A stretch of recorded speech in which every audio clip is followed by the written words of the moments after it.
नमस्कार मित्रों, टीएच की बात में आपका स्वागत है। मैं हूं त्रिवेणी सिंह। आप सभी लोगों को पता चल ही गया होगा कि popular front of India PFI, जो एक मुस्लिम संगठन है, अलगाववादी संगठन है, का एक दस्तावेज पकड़ा गया है, जिसमें फेज वाइज लिखा गया है कि पहले फेज में मुसलमानों को लाठी, भाला, तलवार और बम चलाने की ट्रेनिंग दी जाएगी।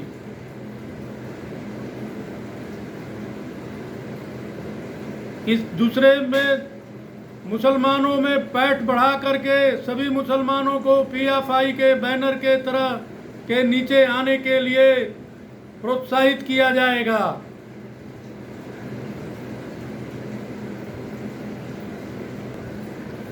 आगे दस्तावेज में यह लिखा गया है कि अगर 10% मुसलमान भी हमारे साथ जुड़ जाएंगे, पीएफआई के बैनर तले आ जाएंगे, तो बहुसंख्यक हिंदुओं को हम परास्त कर देंगे, हिंदुओं को घुटने का बल पर ले आ देंगे। तीसरे फेज में एससी और एसटी जाति के लोगों को फूट डालकर अपने पक्ष में करने की कोशिश करेंगे। कुछ बड़े राजनीतिज्ञों को भी अपने पक्ष में लाने की कोशिश करेंगे। इस दस्तावेज में डायरेक्ट निशाने पर प्रधानमंत्री तथा राष्ट्रीय स्वयंसेवक संघ और इनडायरेक्ट निशाने पर पूरा हिंदुस्तान है। चौथे चरण तक देश का सेना अध्यक्ष मुस्लिम होगा, न्यायाधीश मुस्लिम होगा और भी संवैधानिक पदों पर मुस्लिम बैठाया जाएगा। हिंदुओं को धमकाया जाएगा, इनको डराया जाएगा। इस तरह से 2047 तक हिंदुस्तान को इस्लामिक राष्ट्र बना देने की योजना है।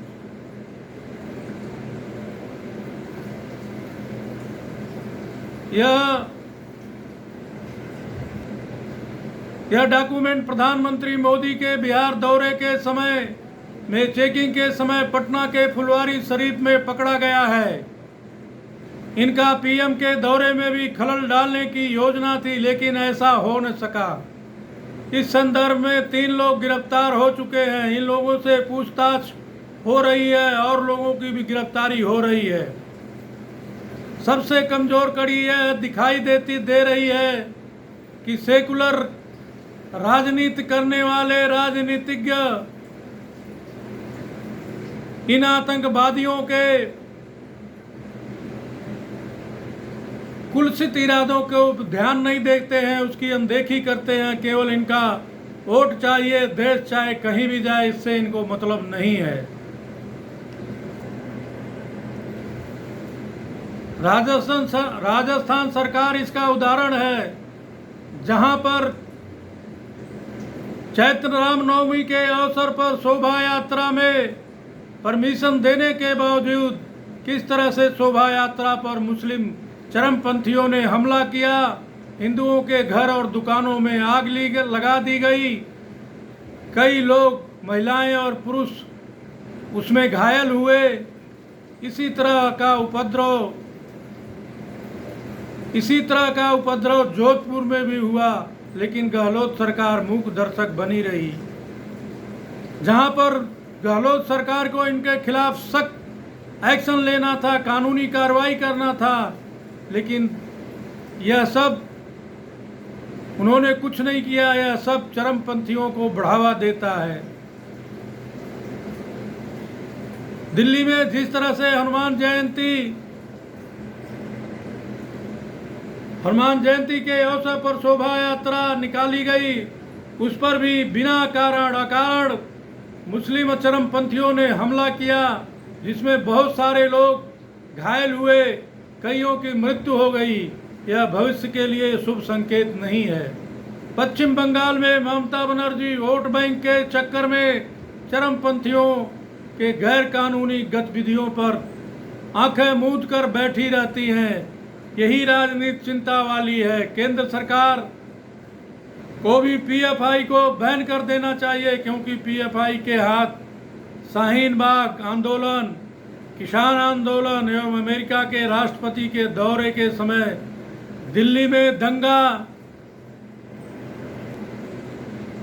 में दंगा कराने में भी समुदाय का हाथ है। इसके लिए इन्होंने महीनों से तैयारी की थी। सभी छतों पर पत्थर इकट्ठा किए गए थे, जिसमें कुछ सिक्योरिटी फोर्सेज के लोग भी मारे गए, जो निर्दोष लोग भी हिंदू मारे गए। हिजाब के मामले में कर्नाटक में पीएफआई का हाथ है, तो केंद्र सरकार क्यों चुप बैठी है? इसके ऊपर प्रतिबंध लगा देना चाहिए तथा जहां से इनको फंड मिल रहा है उसको रोकने की ज़रूरत है। उसके ऊपर उचित कार्रवाई करनी चाहिए। 2-4 लोगों को कानूनी शिकंधे में डालकर फांसी और आजीवन कारावास की सज़ा दिलाने की कोशिश होनी चाहिए। पिछले 2 वर्षों से पीएफआई की गतिविधियां लगातार बढ़ रही हैं। इस पर रोक लगनी चाहिए। यह चिंता का विषय है।